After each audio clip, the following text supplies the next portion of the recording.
SSC ইংরেজি পরীক্ষা নিয়ে কি অনেক টেনশন হচ্ছে?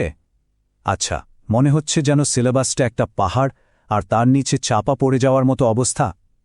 একদম চিন্তা করবেন না। আজকের এই আলোচনায় আমরা এমন কিছু কৌশল দেখব যা দিয়ে শুধু পাশ করা না, ইংরেজিতে সবচেয়ে ভালো নম্বর তোলাও সম্ভব।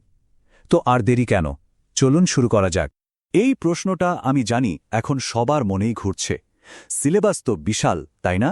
হাতে সময়ও কম, তার ওপর পরীক্ষার টেনশন, সব মিলিয়ে অবস্থাটা বেশ চাপের। কিন্তু একটা কথা ভাবুন তো, যদি এমন কোনো স্মার্ট উপায় থাকত যা দিয়ে খুব বেশি চাপ না নিয়েও দারুণ একটা রেজাল্ট করা যায়। হ্যাঁ, ঠিকই শুনেছেন। চলুন আজ সেই গোপন কৌশলটাই জেনে নেওয়া যাক। আর আসল কথাটা কিন্তু এটাই, সারা দিন ধরে শুধু পড়লেই হবে না, পড়তে হবে বুদ্ধি খাটিয়ে। মানে ঘন্টার পর ঘন্টা বই নিয়ে বসে না থেকে আমাদের ঠিক সেই জায়গাগুলো খুঁজে বের করতে হবে যেখান থেকে প্রশ্ন আসবেই আসবে। এটা কিন্তু কোনো গতানুগতিক সাজেশন না, এটা হতে যাচ্ছে A+ পাওয়ার একটা পাকা গেম প্ল্যান। তো সবার আগে চলুন ইংরেজি ফার্স্ট পেপারটা নিয়ে বসা যাক।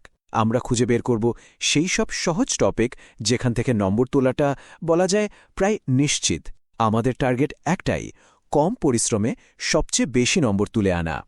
দেখুন, সিন প্যাসেজের জন্য এই লিস্টটা কিন্তু যথেষ্ট।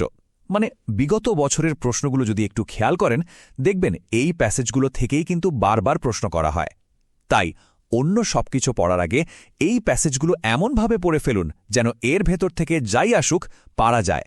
তাহলেই দেখবেন মাল্টিপল চয়েস আর প্রশ্ন উত্তরের নম্বরগুলো একদম পকেটে চলে আসবে।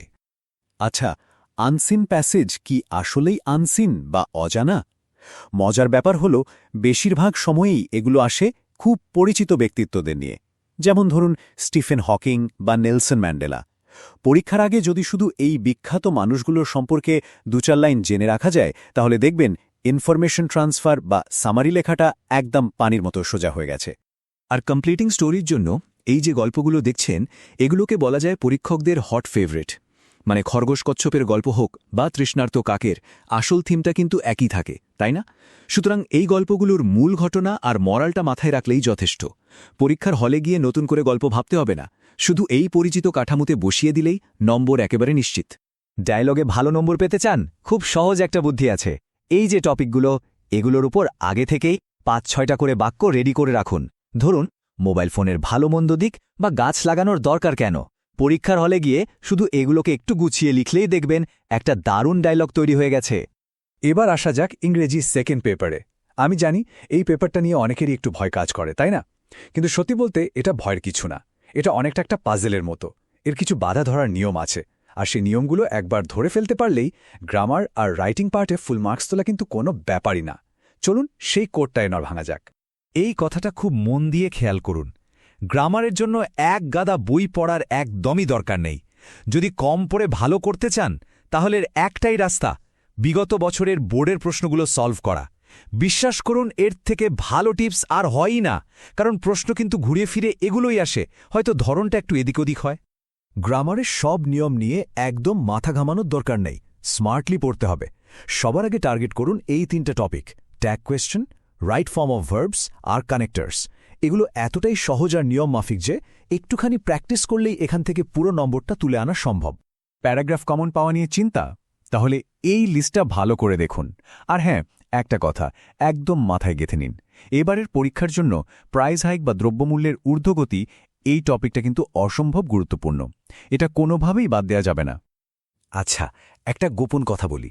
অ্যাপ্লিকেশন, লেটার বা ইমেলের ক্ষেত্রে পরীক্ষক কিন্তু আপনার ইংরেজির গভীরতা মাপতে বসেন না। তারা যেটা সবচেয়ে বেশি খেয়াল করেন সেটা হলো ফরম্যাট। যদি আপনার ফরম্যাট 100% ঠিক থাকে, তাহলে ভেতরে লেখা খুব সাধারণ হলেও আপনি প্রায় পুরো নম্বরই পেয়ে যাবেন। কাজেই ফরম্যাটটা হচ্ছে আসল। কম্পোজিশনের ক্ষেত্রেও কিন্তু একটা দারুণ ট্রিক কাজে লাগানো যায়। যেমন ধরুন বিজ্ঞান বা ছাত্রজীবন, এই সম্পর্কিত একটা ভালো কম্পোজিশন যদি পড়া থাকে, সেটা দিয়েই কিন্তু অনেকগুলো টপিক কভার করা সম্ভব। আধুনিক বিজ্ঞানের বিস্ময়, এটা দিয়ে যেমন কম্পিউটার বা মোবাইল ফোন নিয়েও লেখা যায়। মূল কথাগুলো একই থাকবে, শুধু উদাহরণগুলো একটু পাল্টে দিলেই হবে। তো এতক্ষণ আমরা যা আলোচনা করলাম তাতে ভালো নম্বর পাওয়াটা অনেকটাই নিশ্চিত। কিন্তু এখন আমরা সেই বিষয়গুলো নিয়ে কথা বলবো যা আপনাকে বাকিদের থেকে আলাদা করে দেবে, মানে যা আপনার খাতায় A+টা নিশ্চিত করবে। চলুন সেই ফাইনাল টাচগুলো দেখে নেওয়া যাক। তাহলে A+ পাওয়ার চূড়ান্ত ফর্মুলাটা কি দাঁড়ালো? মাত্র 3টা জিনিস। 1. লেখার ফরম্যাট হতে হবে একদম নিখুঁত। 2. খাতা হতে হবে পরিষ্কার পরিচ্ছন্ন, বিশেষ করে প্রথম কয়েকটা পাতা।